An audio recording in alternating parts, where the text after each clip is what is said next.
আল্লাহর পথে হেঁটেছেন, আল্লাহর পথ চিনেছেন। আমরা তো এসে ভুলে গেছি যিনি কখনো ভুলেন নাই, বরং আল্লাহর পথটা তিনি সবসময় যাতায়াত করতে করতে সিরাতাল্লাযীনা আনআমতা আলাইহিম, যাদেরকে আপনি নেয়ামত দিয়েছেন, ওই নেয়ামতের পথে থাকতে থাকতে, সিরাতুল মুস্তাকিমের পথে থাকতে থাকতে এমন ভাবে তাদের পথ চিনা হয়ে গেছে যে তারা আবদিয়াতের মাকামের মধ্যে পৌঁছে গেছেন। ওই আব্দুরাই আমাদেরকে নাকের মধ্যে লাগাম দিয়ে আমাদেরকে সঠিক পথে নিয়ে আসবে। জয় বলুন সুবহানাল্লাহ। আমি তিন ধরনের মানুষকে আজকে বিভাজন করব। আমার গৌসুল আজম আব্দুল কাদের জিলানী আল গিলানী আল হাসানী ওয়াল হুসাইনী, তিনি মায়ের দিক দিয়েও আমার রাসূলের আওলাদ, তিনি বাবার দিক দিয়েও আমার রাসূলের আওলাদ। আপনারা জানেন আমার মা ফাতিমাতুজ জাহরা, ওনার এই 5 সন্তান, অনেকে 6 সন্তান বলে, আমরা 5 সন্তানটা এখানে নিই। ওনার প্রথম সন্তানের নাম হাসানে মুজতাবা, দ্বিতীয় সন্তানের নাম হুসাইন, যিনি কারবালার ময়দানে শহীদ হয়েছেন, ইমামে আলী মাকাম। 3 নম্বর হলো মুহসিন, যিনি বেশি হায়াত পান নাই। 4 নম্বরে মেয়ে হলো জাইনাব রাদিয়াল্লাহু তাআলা আনহা, এবং 5 নম্বরে হযরতে উম্মে কুলসুম। এই 5 জন। সেখান থেকে ইমামে হাসান এবং ইমামে হুসাইন 2 জন আপন ভাই, ঠিক কিনা বলেন? 2 জন কি আপন ভাই? 2 জন মা ফাতিমা মাওলা আলীর পেটের সন্তান, পিঠের সন্তান। এই ইমাম হাসান হুসাইন, ইনারা 2 জন ভাই হিসেবে চিনি আমরা, কিন্তু আমরা কি জানি ইনারা 2 জন আবার একজন আরেকজনের বেয়াই? সুবহানাল্লাহ বলুন। ইনারা একজন আরেকজনের কি বেয়াই? শুনেন, ইমামে হাসানে মুজতাবাকে যখন বিষ দিয়ে মারা হলো, ইমামে হাসানে মুজতাবার একটা ছেলে হাসানুল মুসান্না, সেই হাসানুল মুসান্নাকে ইমামে হুসাইন বলছেন, তোমার আব্বা যখন ইন্তেকাল করেছেন, শাহাদত বরণ করেছেন, তোমার সমস্ত দায়িত্ব আমার ঘরেই তুমি লালিত পালিত হবে। আবার ইমাম হুসাইনের ছেলের নাম হলো হযরতে জাইনুল আবেদিন। সুবহানাল্লাহ বলি না? জাইনুল আবেদিন, এমন কোন তরিকত নাই যেখানে জাইনুল আবেদিন রাদিয়াল্লাহু তাআলা আনহুর নাম নাই। জোরে বলুন না সুবহানাল্লাহ। এখন ইমাম হাসানের একটা মেয়ে ছিল ফাতিমা। ইমাম হাসানের একটা কি মেয়ে, বলেন না কি মেয়ে? ফাতিমা। ওনার নাম ইমাম হাসান ইচ্ছা করে ফাতিমা রেখেছেন। ইমাম হাসানের মায়ের নামও ফাতিমা, আবার মেয়ের নামও কি ফাতিমা। কেন মেয়ের নাম ফাতিমা রাখতে হবে? কেন? ইমামে হাসান বলেন, আমার এই মেয়েটা দেখতে ঠিক আমার মায়ের মতো, যেন আমি মা হারিয়ে আরেকটা মা পেয়েছি, এই জন্য তার নাম ফাতিমা রেখেছি। ইমাম হুসাইন বলে, আমিও আমার মাকে স্মরণ রাখতে চাই, তাই আমারও একটা মেয়ের নাম ফাতিমা রাখবো। ওই মেয়ের নাম, ওনার একটা মেয়ের নাম কি রাখলেন? ফাতিমা রাখলেন। ইমাম হাসানের মেয়ে ফাতিমাকে বিয়ে দিলেন নিজের ছেলে জাইনুল আবেদিনের সাথে। সুবহানাল্লাহ। আরো জোরে, আরো জোরে। ইমাম হাসানের মানে নিজের বাইজিকে, বাইজির নাম কি? ফাতিমা। ওনাকে বিয়ে দিলেন নিজের ছেলে হযরতে জাইনুল আবেদিনের সাথে। এবং ইমাম হুসাইন নিজের মেয়েকে বিয়ে দিলেন ভাতিজা হাসানুল মুসান্নার সাথে। এই 2 ফাতিমা, সুবহানাল্লাহ, এই 2 ফাতিমা এবং এই জাইনুল আবেদিন এবং হাসান, এই 2 জনের বংশে ওদিকে আব্দুল্লাহ হয়ে হাসানুল মুসান্নার ছেলে আব্দুল্লাহ হয়ে এভাবে আস্তে আস্তে আরেকটা ফাতিমা যার নাম হলো উম্মুল খায়র ফাতিমা। এই উম্মুল খায়র ফাতিমা এবং আবু সালেহ মুসার জঙ্গি দোস্তের ঘরে আমার গৌসুল আজমের জন্ম হয়েছে। নজিবুত তারফাইন কাকে বলা হয়? নজিবুত তারফাইন, 2 দিক দিয়ে আওলাদে রাসূল। জোরে বলুন সুবহানাল্লাহ। ওই যে আমার ভাই কিছুক্ষণ আগে বললো, রাসূল পাকের তুমি পিয়ারা মাওলা আলীর নয়ন তারা, মার প্রাণের দুলাল হাসান হুসাইনের জিগার পারা হাসান হুসাইনের জিগার পারা সর্বগুণে গুণময়ী তুমি महबूब सुबहानी अब्दुल कादिर जिलानी होली दिगर राज महाराज लो मुदर सालम कानी अब्दुल कादिर जिलानी सुभान अल्लाह शेख गौसुल आजम আব্দুল কাদের জিলানী 18 বছর বয়সে যাচ্ছেন বাগদাদে। বাগদাদের লেখাপড়া শুরু 18 বছর বয়সে। সেখানে 20 বছর শুধু নিজে পড়েছেন, পড়ানোর কথা মনেও আনেন নাই। 20টা বছর, 20 বছর আর 18 বছর বয়স, তাহলে মোট কত বছর হয়? 38 বছর বয়সে তিনি পড়ানো শুরু করেছেন। 38 বছর বয়সে। ইস্তেকামত কাকে বলে? আমরা তো সেশন হইলে মানে মাদ্রাসাকে কখন দোলাই করি, উস্তাদদেরকে দোলাই করি, বোর্ডকে দোলাই করি, দোলাই করতে করতে যা আছে 1 বছর 2 বছর সেশন জট হলে আমরা এই অবস্থা করি। কারণ কখন একটা সার্টিফিকেট নিয়ে কখন একটা আমি চাকরি করব, এই অবস্থা আমাদের। কিন্তু আমার গৌসে পাক সেই যুগ ছিল সেলজুকের যুগ। সেই যুগে সরকারি পৃষ্ঠপোষকতায় আলেমদেরকে বিভিন্ন ধরনের ভাতা দেওয়া হতো, কিন্তু আমার গৌসে পাক একটা কানা কড়ি সরকারের পক্ষ থেকে গ্রহণ করেন নাই। আমাদের আর গৌসে পাকের মধ্যে পার্থক্য, একটা কানা কড়ি গ্রহণ করেন নাই।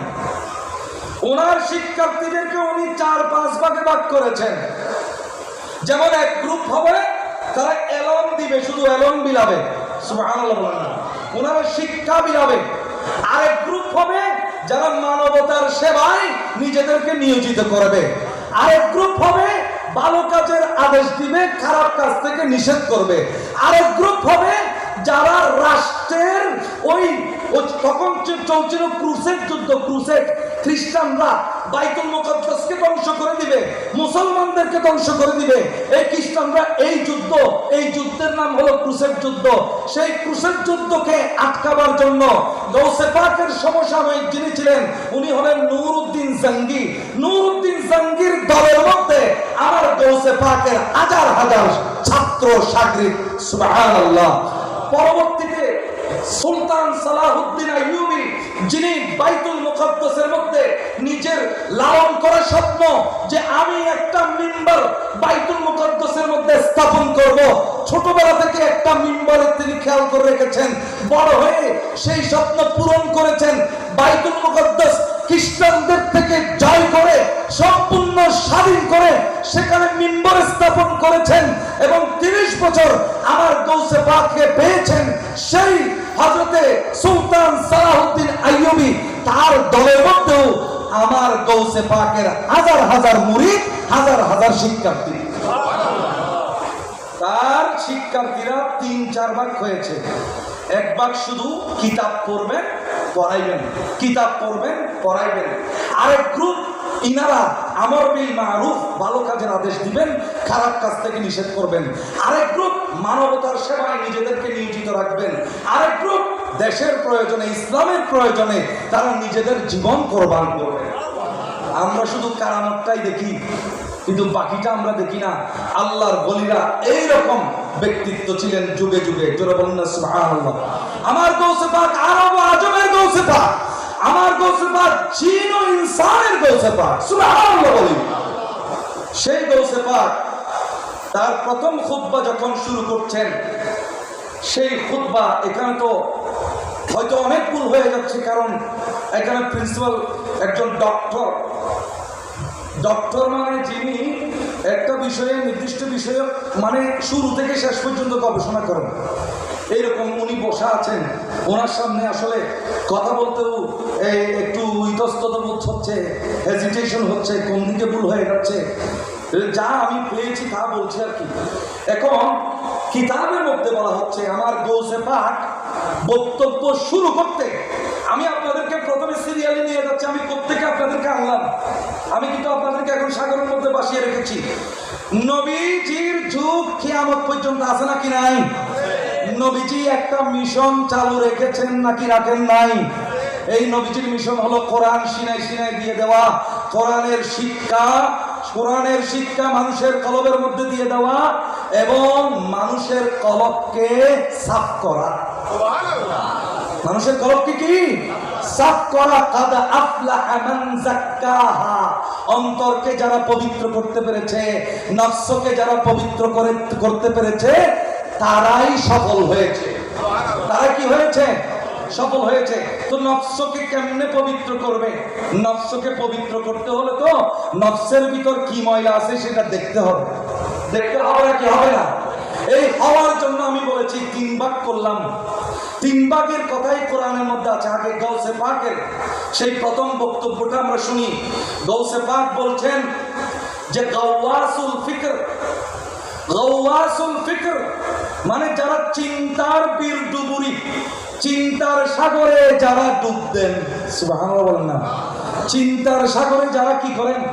ডুব দেন, এদেরকে বলা হয় বীর ডুবুরি। কাজী নজরুল ইসলামের একটা কবিতার মধ্যে বীর ডুবুরির কথা এসেছে। কিসের আশায় কেমন করে বীর ডুবুরি, কিসের আশায় কেমন করে সিন্ধু সেচে মুক্তা আনে, ওই সিন্ধুর ভিতর ঢুকে দুঃসাহসিক অভিযান করে কিভাবে তারা সেখান থেকে মুক্ত নিয়ে আসে।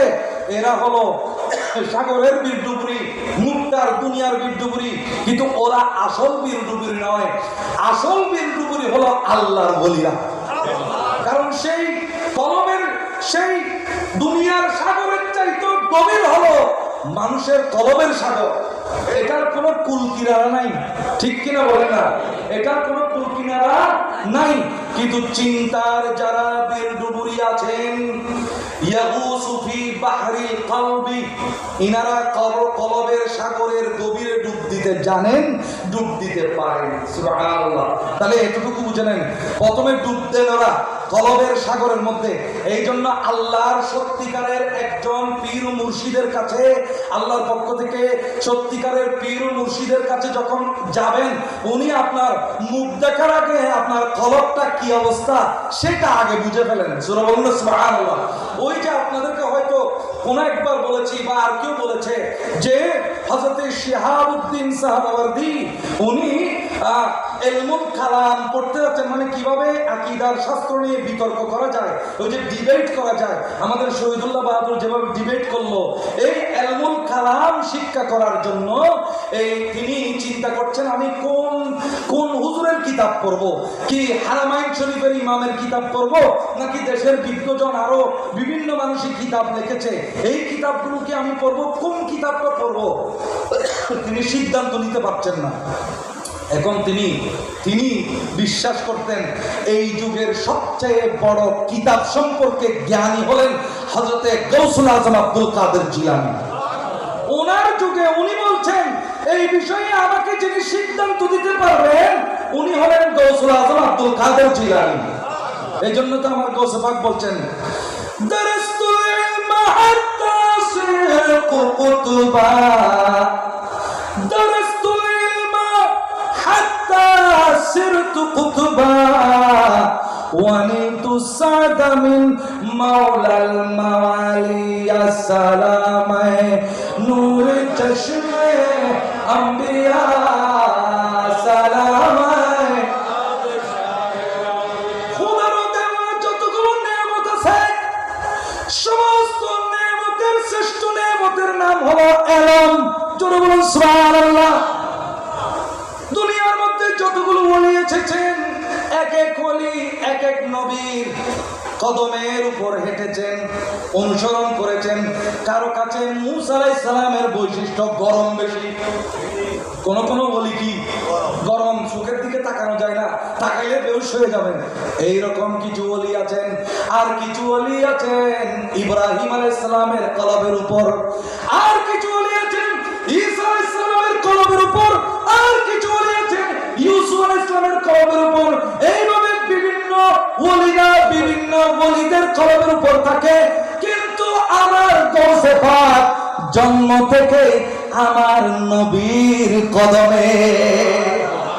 ওয়া কুল্লু ওয়ালিয়িন লাহু কদমু ওয়া ইন্নী আলা কদমিন নবী বদরিল কামালি আসসালাম নূর চশমে अंबिया सलाम बादशाह कुल्लु वलियिन प्रत्येकটা ওলি লাহু কদম, অর্থাৎ তারা এক এক নবীর কদম নিয়ে চলে, এক এক নবীর কদম নিয়ে চলে, এক এক নবীর বৈশিষ্ট্য তাদের মধ্যে পাওয়া যায়। কিন্তু আমি গৌসে পাকের আগাগোড়া আব্দুল কাদের জিলানীর জন্ম থেকে শুরু করে, জন্ম এখানে নয় ওখানে রূহের জগতের জন্ম থেকে শুরু করে আমার আগাগোড়া আমার নবীর কদমের উপর। এই জন্য আমার নবীর কদমের এই ছাপ গৌসুল আজমের গর্দনের মধ্যে আছে, ঠিক কিনা বলেন? গাওয়াসুল ফিকর, চিন্তার বিরডুবুরি। আমি তিন ভাগে ভাগ করব আজকে মানুষকে। এখান থেকে মানুষ আছে তিন ধরনের, এই তরিকতের মধ্যে মানুষ আছে তিন ধরনের। এক ধরনের হলো যারা চিন্তা করে সাগর থেকে, কলবের সাগরের ভিতর থেকে মণিমুক্তা সিনার সি বিচের মধ্যে তুলে আনে, উপকূলের মধ্যে তুলে আনে। তারপরে দ্বিতীয় প্রকার আলেমদেরকে ডাকেন, সুবহানাল্লাহ বলেন না, যারা ওই মণিমুক্তাগুলোর দাম জানেন, এই মণিমুক্তাগুলোর দাম জানেন, এর রুহানিয়তের দাম কি, সিরের দাম কি, খফির দাম কি, লতিফের দাম কি, এগুলো আলেমরা জানেন। জোরে বলেন সুবহানাল্লাহ। আমার গৌসে পাক আব্দুল কাদের জিলানী বলছেন, ওয়ালাউ আলকাইতু সিররি ফাওকা মাইতিন লাকামা বিকুদরাতিল মাওলা তাআলি আসসালাম নূর চশমে আম্বিয়া সালাম। আমাকে আল্লাহ এমন সির দিয়েছেন, এমন গোপন ভেদ দিয়েছেন, যে গোপন ভেদ যদি আমি একজন মৃত মানুষের উপর রাখি, সে আর মরা থাকবে না, জিন্দা হয়ে দাঁড়িয়ে যাবে। ওয়ালাউ আলকাইতু সিররি ফাওকা নারিন লাখামাদাতু আনফাত মিন সিররি হালি। আমি যদি কোন আগুনের উপর আমার সির রাখি, এই আগুন সম্পূর্ণ বুঝে যাবে আর নিভে যাবে। জোরে বলুন সুবহানাল্লাহ। আমার সির যদি আমি কোন পাহাড়ের উপর রাখি, পাহাড় কম্পন করতে থাকবে। এটাই হলো আমার গৌসে পাক গাওয়াসুল ফিকর, চিন্তার বিরডুবি। তাহলে কোন বিরডুবুরি সেরা? যিনি সাগরে ডুব দেন তিনি সেরা? জোরে বলেন না। যিনি সাগরে ডুব দেন তিনি সেরা? সাগরে ডুব দেয় যে ওনার অনেকগুলো যন্ত্র আছে, আছে নাকি নাই? যন্ত্র ছাড়া সাগরে যাইলে বাঁচতে পারবে, কিন্তু আল্লাহর ওলি যন্ত্র একটাই, খোদারও নূর। নূরুন আলা নূর। জোরে বলুন সুবহানাল্লাহ। আজকে আমি আয়াত পড়েছি নূরুন আলা নূর, এখনো তাফসীরে যেতে পারে। নূরুন আলা নূর, খোদারও নূর, এমন নূর কিয়ামতের দিনে আল্লাহকে বলবেন, আল্লাহ জাহান্নামে আমাদের ভাইয়েরা যারা আমার সাথে নামাজ পড়েছে, মনে রাখবেন কি কথা বলছি, একটু খেয়াল করবেন, যারা আমাদের সাথে নামাজ পড়েছে, যারা আমাদের সাথে রোজা রেখেছে, যারা আমাদের সাথে হজ করেছে, যারা আমাদের সাথে একসাথে আমল করেছে। আমল অনেক ধরনের হতে পারে। আপনি কর্মক্ষেত্রে কাজ করতেছেন, এটাও আমল। বসে বসে তরিকতের কাজ করতেছেন, এটাও আমল। এখানে যে আপনারা বসেছেন, এটা হল তরিকতের আমল, ঠিক কিনা বলেন না? আপনার কানকে আপনি কাজে লাগাচ্ছেন এই আমলে, আপনার চোখকে আপনি কাজে লাগাচ্ছেন, আপনার ব্রেনকে আপনি অ্যাক্টিভেট করেছেন, আপনার কলমকে আপনি অ্যাক্টিভ করেছেন। এই সমস্ত কিছু দিয়ে আল্লাহর নূরটা আপনার সিনার ভিতর গ্রহণ করার আপনি চেষ্টা করে যাচ্ছেন। এটাই হলো এখানের আমল, এবং এর চাইতে শ্রেষ্ঠ আমল আর নাই, ঠিক কিনা বলেন না? এর চাইতে শ্রেষ্ঠ আমল গাওয়াসুল ফিকর। গাওয়াসুল, আমি আপনাকে বলছিলাম আল্লাহর ওলিরা বলবেন, আল্লাহ যারা আমাদের সাথে কি পড়েছে বলেন তো? 2 নম্বর, 3 নম্বর, তাহলে আপনি একটু চিন্তা করবেন কার পাশে দাঁড়িয়ে নামাজ পড়তেছেন। আপনি একটু চিন্তা করবেন, আল্লাহ বলছেন ওই মসজিদের দেওয়ালের মধ্যে নামাজ পড়িও না, ওই মসজিদের মধ্যে নামাজ পড়িও না। মসজিদে দেওয়াল যেখানে মুনাফিকরা নামাজ পড়ে, তোমরা ওই মসজিদে নামাজ পড়ো যেই মসজিদ তাকওয়ার উপর ভিত্তি হয়েছে। লামাসজিদুন উসসিসা আলা তাকওয়া, যেই মসজিদের ভিত্তি তাকওয়ার উপর, যেই মসজিদে এমন কতগুলো রিজাল, সুবহানাল্লাহ বলেন, যেই মসজিদে এমন কতগুলো রিজাল নামাজ পড়ে। রিজাল মানে আমরা জানি মানুষ, এখানে মানুষের কথা বলা হচ্ছে না, এগুলো ওই মানুষ যেগুলো আল্লাহ ছাড়া কিচ্ছু বুঝে না।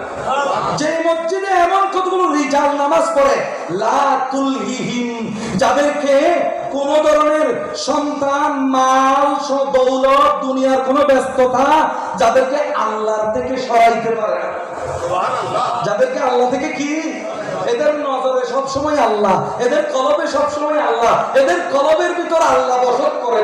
সুবহানাল্লাহ। এই সমস্ত মানুষকে বলা হয় রিজাল। ওই রিজালরা যেখানে নামাজ পড়ে তুমিও সেখানে, জোর বলেন না, ওই রিজালরা যেখানে নামাজ পড়ে তুমিও সেখানে নামাজ পড়ো। কে বলতেছেন? আল্লাহ বলতেছেন ওই রিজালগুলো কিয়ামতের ময়দানে আল্লাহর বিরুদ্ধে মামলা করবেন। মামলা আল্লাহ আমাদের বাইর কই, যারা আমাদের সাথে নামাজ পড়েছে, যারা আমাদের সাথে রোজা রেখেছে, যারা আমাদের সাথে হজ করেছে, যারা আমাদের সাথে আমল করেছে। আল্লাহ বলে এগুলো তো দুজকে, আল্লাহ রে এগুলো আমাদেরকে আনতে হবে। কেমনে আনবো বলেন? বলে আনা ছাড়া আর হবে না। বলে না, হবে না। বলে তাইলে যাও, যাকে যাকে চিনো তুলে তুলে নিয়ে আসো। দুজকে যাবেন, আল্লাহকে বলবেন আল্লাহ দুজকের ভিতরে সব আমার, আগুন জ্বলতেছে, এখানে চিনবো কেমনে? আল্লাহ বলেন না না, যার কলবের ভিতর যে লা ইলাহা ইল্লাল্লাহ মুখে বলেছে, সুবহানাল্লাহ বলেন, তরিকতের জিকিরের মধ্যে লা ইলাহা ইল্লাল্লাহ আছে কিনা? আমাদের সাজ্জাদ নসীম পীর সাহেব আপনাদেরকে জিকির করায় কিনা? লা ইলাহা ইল্লাল্লাহ, লা ইলাহা ইল্লাল্লাহ, লা ইলাহা ইল্লাল্লাহ। এই লা ইলাহা ইল্লাল্লাহর জিকির যারা করে তাদের এই লা ইলাহা ইল্লাল্লাহর নূরের পাওয়ারে পুরো শরীর জ্বললেও এই মুখ আগুনে জ্বালাইতে পারবে না। কারো হাঁটু পর্যন্ত জ্বলবে, কারো ওই গোড়ায় পর্যন্ত জ্বলবে, কারো কোমর পর্যন্ত জ্বলবে, কারো বুক পর্যন্ত জ্বলবে। কিন্তু আল্লাহ বলছেন খবরদার, যেই মুখে লা ইলাহা ইল্লাল্লাহ পড়েছে এই মুখের কাছে ধারে তুই আগুন আসতে পারবি না। এই জন্য দিনে রাতে কমপক্ষে 100 বার লা ইলাহা ইল্লাল্লাহ পড়বেন। যে ব্যক্তি দিনে রাতে কমপক্ষে 100 বার লা ইলাহা ইল্লাল্লাহ পড়ে, আমার নবী বলছেন সে জান্নাতে যাবেই। ওই মুখ দেখে চেনা হয়ে যাবে।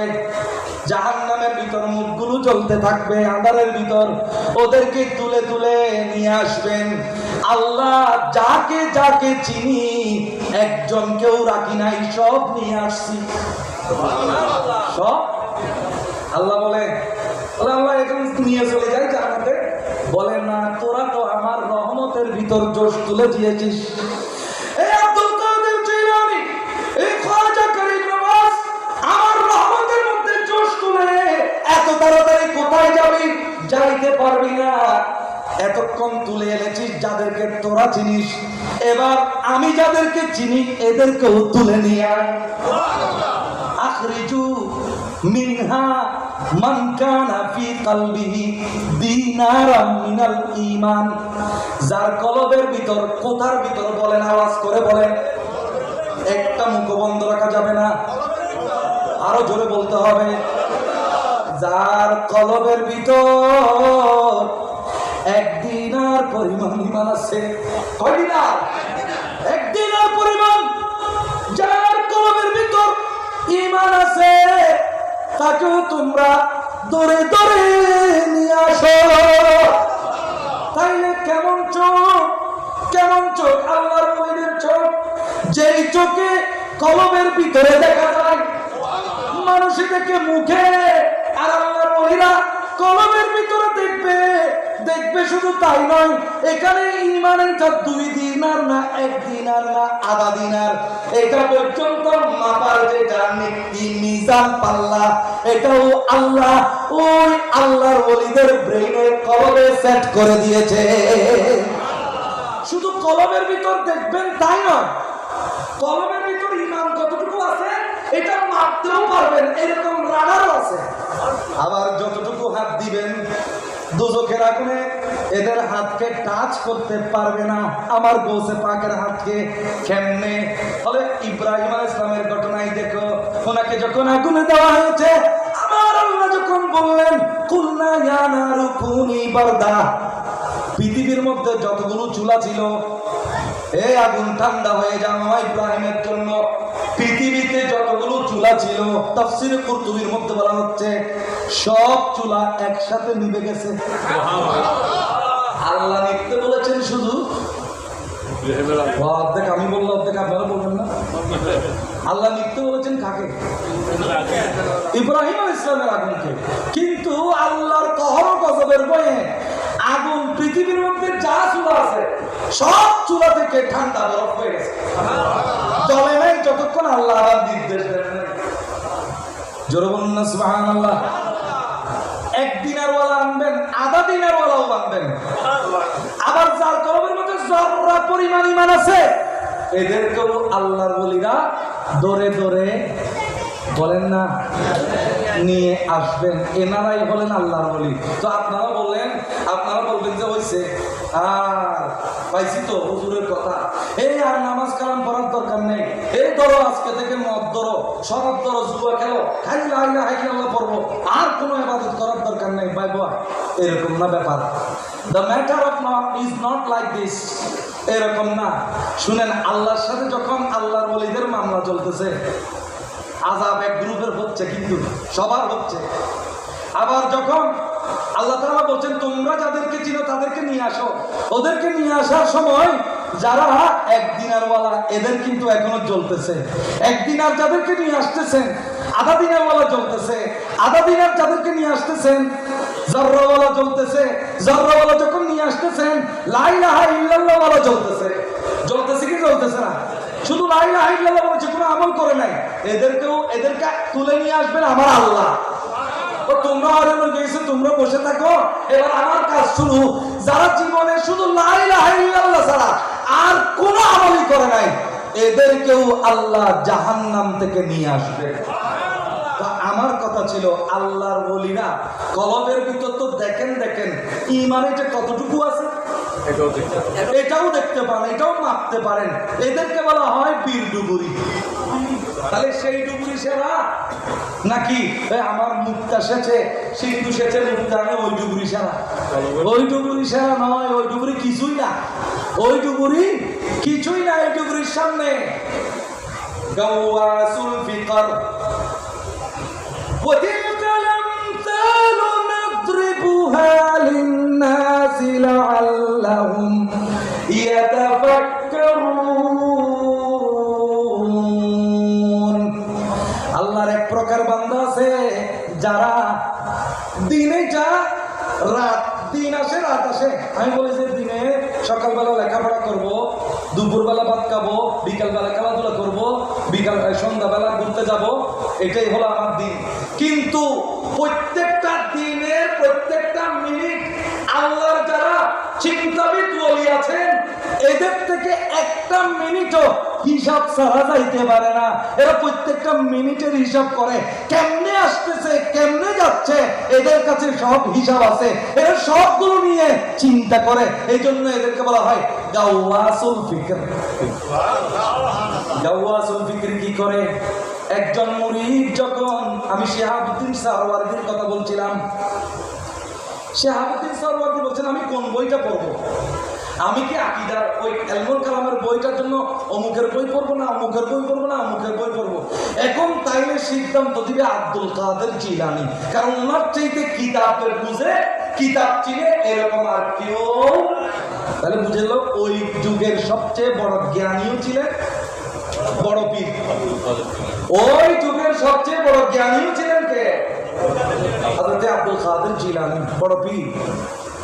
এখন উনি তাজুল আরিফিন, সুবহানাল্লাহ, উনি বাজুল্লাহিল আশহুব।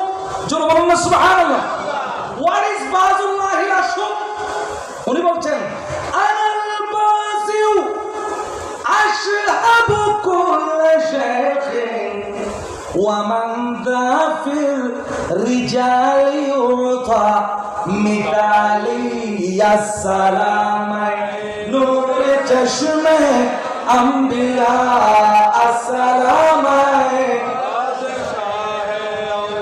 আল্লামা শিহাবুদ্দিন আলুসি, ওনাকে জিজ্ঞেস করা হলো গৌসে পাককে কেন বাজে আশুব বলা হয়?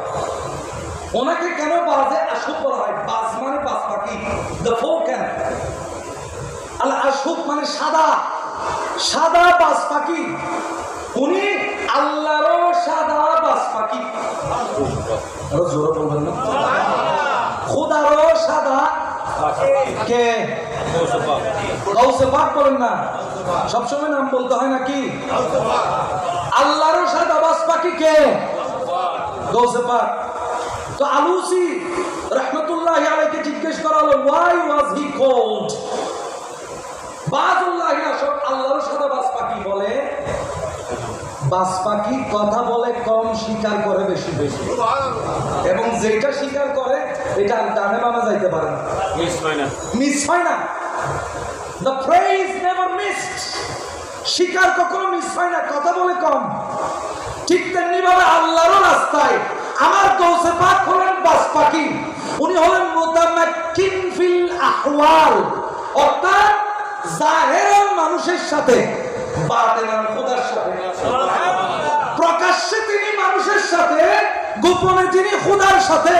পরিপূর্ণভাবে মানুষের সাথেও আছেন, পরিপূর্ণভাবে খোদার সাথেও আছেন। এটার নাম হলো বাজুল্লাহিল আশহুব। শিকার একবার ধরলে সে ডাকাত হোক, সে চোর হোক, ঠিক কিনা বলেন না? তোমার ওই দৃষ্টিকোণে ডাকাতের দল ওলি হয়ে যায়। তোমার ওই দৃষ্টিকোণে ডাকাতের দল ওলি হয়ে যায়।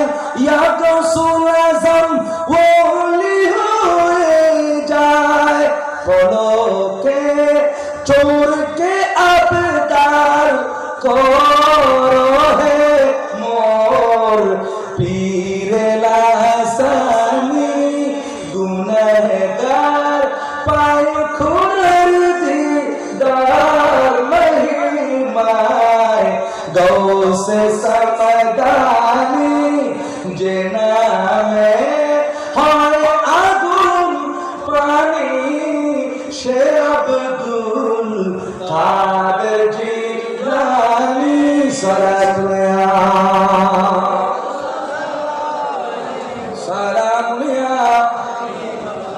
হযরত আব্দুল শিহাবুদ্দিন সারওয়ার্দী নিজের চাচা নুজাইবুদ্দিন সারওয়ার্দীর সাথে গৌসে পাকের দরবারে গেলেন। জীবনে কোনোদিন যান নাই, ভয়ও পাচ্ছেন, ভয় লাগে। কারণ আল্লাহর ওলিরা আমার রাসূল থেকে আরেকটা জিনিস পেয়েছেন, এটা হলো রূহ, মানে প্রভাব।